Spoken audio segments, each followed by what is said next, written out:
I've been ministering among people with Islamic background and also people with Hindustani background, especially in Suriname, also in Uganda. And the pastors told me there was a rather high degree of backsliding among them. So when a Muslim comes to Jesus, he's convinced, he repents, even gets baptized, and probably also baptized in the Holy Spirit. Yet among them is quite a number of backsliders, of people that are vulnerable to return to their paternal religion.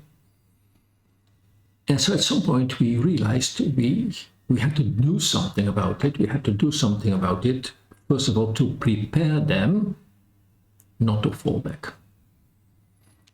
And especially among Muslims, I've been working more in Muslim environments, I developed this kind of prayer.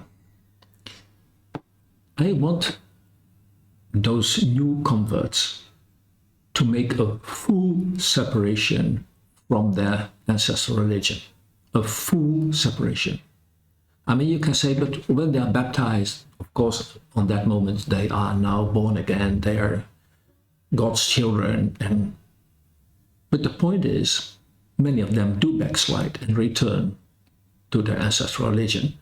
Of course, this happens because they are invited by family members to attend Islamic festivals, Hinduistic festivals, to eat from the sacrifices in Hinduistic festivals, to eat from the celebration meals, after the Ramadan, because they're invited, and so they join that. And then in some way, they are again absorbed in their original community. And so this is what we do. This is a prayer that I do, a prayer and a proclamation that I do with ex-Muslims. So I ask them to repeat a prayer after me. And this is what we do. I declare that I, body, soul, and spirit, belong to Jesus Christ who died for me. I renounce Islam. It is a false religion. I renounce Muhammad. He is a false prophet. I renounce Quran. It's not prophetic. It's a book of lies. I renounce every Islamic ritual that has been done to me. I renounce Islamic traditions. I renounce every Islamic religious spirit because I belong to Jesus Christ with body, soul, and spirit. We do this kind of prayer so that people declare firmly that Islam is a false religion, has a false prophet. The Quran is not a revelation, it's fantasy. And that all those rituals are no longer valid on them. You have to remember that when an Islamic child is born, the moment the umbilical cord is cut, there's this first Islamic sentence, in the name of Allah, the Compassionate. So that's the first time the name of Allah is mentioned when a child is cut off from the mother. Of course, then for boys, there's circumcision.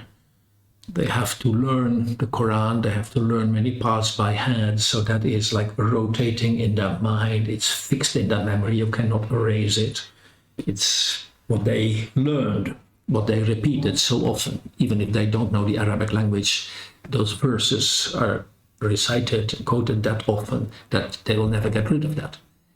And so you need to be rather strong and also instruct them that they cannot partake in religious festivals, even if their family members want that and are pushing them, tempting them, please, because you're still part of our family. You are dishonoring us as a family. You are hurting us when you don't accept our hospitality. You're offending us.